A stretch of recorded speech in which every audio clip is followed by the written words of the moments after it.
இந்த வருஷம் யூபிஐ டிரான்சாக்ஷன்ல நெறைய சேஞ்சஸ் வந்து கொண்டு வந்திருக்காங்க. இந்த சேஞ்சஸ் என்னென்ன அப்படின்றத நம்ம ஒண்ணொண்ணா வந்து பார்க்க போறோம். ஃபர்ஸ்ட் சேஞ்ச் என்னன்னா, நம்ம ஆல்ரெடி வந்து கேள்விப்பட்டிருப்போம். நம்ம ரொம்ப நாளா யூபிஐ டிரான்சாக்ஷன் வந்து யூஸ் பண்ணாம, நம்ம வச்சிருந்தோம் அப்படின்னா, அந்த யூபிஐ ஐடிஸ் எல்லாத்தையுமே வந்து முடக்க போறோம் அப்படின்னு வந்து சொல்லியிருந்தாங்க. அது மாரியே யூஸ் பண்ணாம வச்சிருந்த யூபிஐ ஐடிஸ் எல்லாத்தையுமே வந்து முடக்க வந்து ஆரம்பிச்சுட்டாங்க. அதனால நீங்க இந்த மாரி ஆடிக்கு ஒரு தடவ, அமாவாசைக்கு ஒரு தடவ யூபிஐ டிரான்சாக்ஷன் வந்து யூஸ் பண்ணிட்டு, அதுக்கப்புறம் யூஸ் பண்ணாம விட்டுருந்தீங்க அப்படின்னா, உங்களோட ஐடியையும் வந்து பிளாக் பண்ணியிருக்க வாய்ப்பு இருக்கு.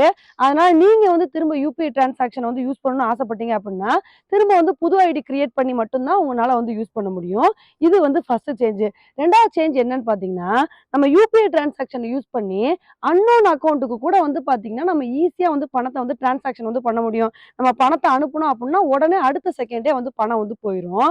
ஆனா இந்த மாரி நீங்க அன்னோன் நம்பருக்கு வந்து பணம் அனுப்புனீங்க அப்படின்னா, உடனே வந்து போகாதுங்க. 4 மணி நேரம் கழிச்சு தான் அவங்க கிட்ட அந்த பணம் வந்து போகும்.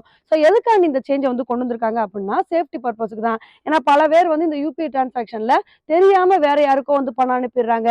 ஸோ இந்த மாரிலாம் வந்து இருக்கக்கூடாது. நீங்க வந்து ஒரு தடவைக்கு 2 தடவ செக் பண்ணிட்டு அப்படிதான் வந்து அனுப்பணும் அப்படின்றதுக்காண்டி இந்த ஒரு சேஞ்ச வந்து கொண்டு வந்திருக்காங்க. இத வந்து சொன்னோனே ஒரு சில பேர் நினைக்கலாம், என்னப்பா ஒரு 100, 200 கூட நம்ம கடைக்காரங்களுக்கு வந்து அனுப்புறோம் அப்டின்னா, அவங்க அன்னோன் நம்பரா தானே வந்து இருப்பாங்க.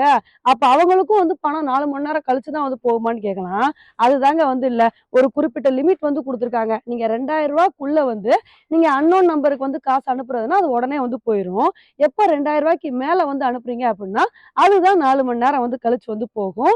இது வந்து 2வது சேஞ்ச். இப்ப அடுத்த சேஞ்ச் என்னன்னு பார்த்தீங்கன்னா, இதுவரைக்கும் நம்ம மெடிக்கல் ஃபீஸ், இந்த எஜுகேஷனல் இன்ஸ்டிடியூஷன்லாம் வந்து யூபிஐ டிரான்சாக்ஷன் மூலமா பணம் கட்டணும் அப்டின்னா, ரூ. 1,00,000 வரைக்கும் தான் நம்ம வந்து யூஸ் பண்ண முடியும். ஆனா இப்ப வந்து இந்த லிமிட்ட வந்து அதிகப்படுத்திருக்காங்க. நீங்க ரூ. 5,00,000 வரைக்கும் வந்து யூபிஐ டிரான்சாக்ஷன் மூலமாவே இந்த மாரி ஸ்கூல் ஃபீஸ், மெடிக்கல் ஃபீஸ் எல்லாம் வந்து கட்டிக்கலாம். இது உண்மையிலே ஒரு நல்ல விஷயம் அப்படின்னு தாங்க வந்து சொல்லணும். சில இடத்துலலாம் வந்து மெடிக்கல் ஃபீஸ் வந்து கட்டும்போது, நமக்கு அந்த எமர்ஜென்சி சிச்சுவேஷன்ல நம்ம அக்கவுண்ட்ல வந்து பணம் இருக்கும். ஆனா அந்த பணத்த வந்து எடுத்து உடனே வந்து கட்ட முடியாத சூழ்நிலை வந்து நமக்கு வந்து இருக்கும். அந்த சமயத்துல இப்ப ரூ. 5,00,000 வரைக்கும் வந்து யூபிஐ டிரான்சாக்ஷன் மூலமா அனுப்பிக்கலாம் அப்படின்னு சொல்லும்போது, நம்ம அக்கவுண்ட்ல பணம் இருந்தா போதும். நம்ம ஈஸியா டிரான்சாக்ஷன் பண்ணிட்டு போயிட்டே வந்திருக்கலாம். அதே மாரி ஸ்கூல் ஃபீஸ், காலேஜ் ஃபீஸ் கட்டும்போதும் இந்த மாரி நம்ம வந்து பணத்த வந்து கட்டிக்கலாம். இதுல ஒரு அட்வான்டேஜான விஷயம் என்னன்னா, நம்ம யூபிஐ டிரான்சாக்ஷன யூஸ் பண்ணி வந்து பணம் கட்டும்போது, நம்ம கட்டுற ஃபீஸ் எல்லாமே வந்து பார்த்தீங்கன்னா, அப்படியே அக்கவுண்டபிளா வந்து இருக்கும். இதுல எந்த விஷயமும் அவ்வளோ ஈஸியா வந்து ஏமாத்த முடியாது. இப்ப நம்ம டைரக்ட்டா வந்து பணத்த கட்டுறோம் அப்புட்ன்னா, இதுல வந்து நெறைய உள்விளையாட்டுகள் வந்து நடக்கும். ஆனா இந்த மாரி யூபிஐ டிரான்சாக்ஷன வந்து யூஸ் பண்ணும்போது, எவ்வளோ ஃபீஸு, நம்ம எவ்வளோ பணம் கட்டுறோம் அப்படின்றது ஈஸியா அக்கவுண்டபிளா வந்து இருக்கும்.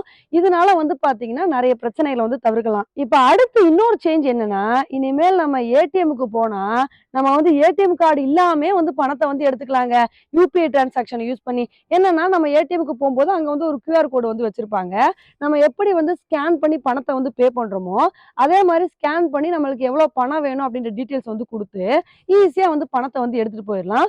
உண்மையிலே இந்த சேஞ்ச் வந்து பல இடத்துல நமக்கு வந்து ஹெல்ப்ஃபுல்லா வந்து இருக்கும். இப்போ ஒரு இடத்துல நமக்கு அவசரமா வந்து பணம் வேணும். ஆனா நம்ம கிட்ட வந்து கார்டு இல்ல அப்படின்ற பட்சத்துல, நம்ம அக்கவுண்ட்ல பணம் இருந்தா போதும். ஈஸியா வந்து பணத்த எடுத்துட்டு போயிட்டே வந்திருக்கலாம்.